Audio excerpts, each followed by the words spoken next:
Takže čau lidi, já vás zdravím. Teď vám ukážu, jak udělat takové pozadí na plochu.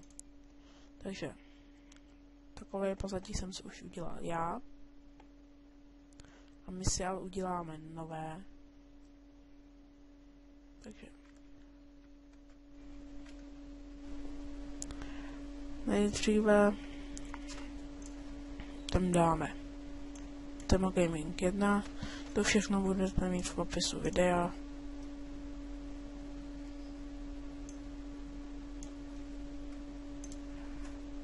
Ale můžete si tam dát klidně i něco jiného. Potom Temo, já jsem tam třeba, jo. Tady to. Jo, je to ono. To si tam dám.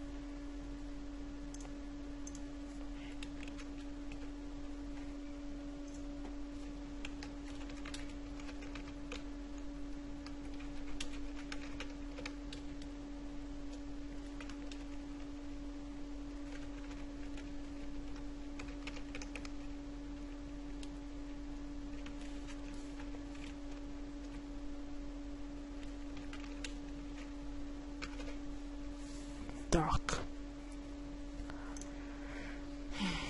Teď dáme tady to. Na to písmenko T. Potom Ctrl+Shift+I. Měkké I. Dáme pravým. Rastrovat vrstvu. A delete. Tak. Teď se nám udělalo takový hezký. Je.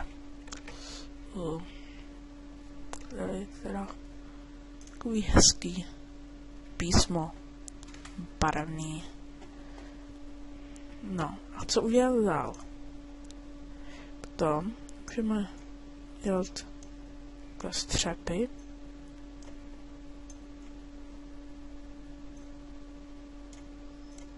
Dáme si závoj.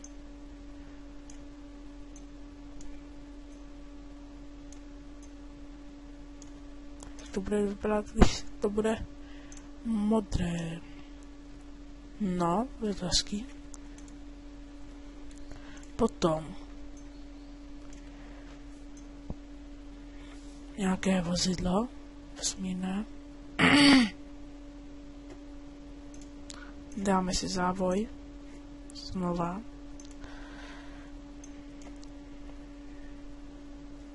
Tady to je pod písmo. Závoj. Jo, tady to.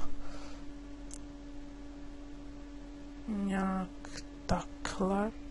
Ale já si to ještě zvětším.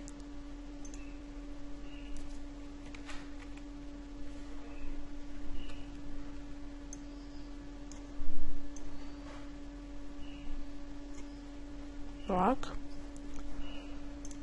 A je to.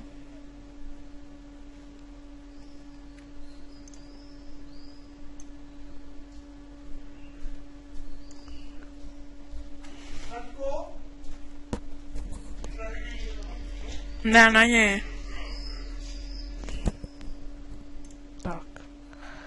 Teď dáme Temo Gaming 5.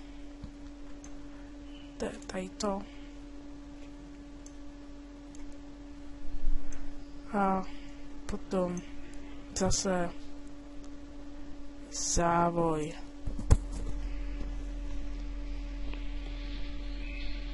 Tak. Tak.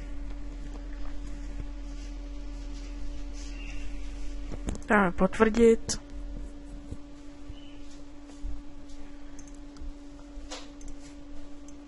Potom si dáme Temo Gaming 6.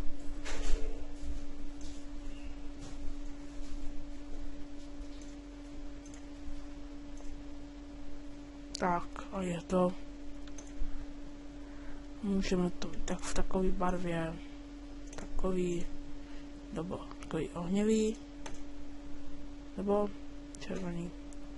Abych doporučoval modrou a oranžovou. Potom, jak se to uložíme? Uložit jako. Jo, ještě jsem na něco zapomněl. Takže to si tam dá, tady to.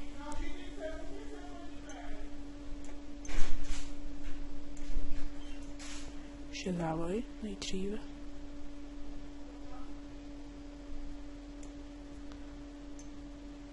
Takhle třeba. Tak potvrdíme to. Teď jak to bude vypadat? Vypadá to hezky.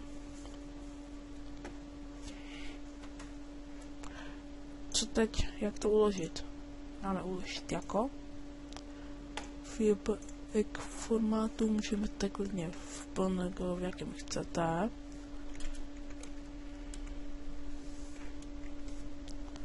Tak, jsem si všiml, že mám caps lock.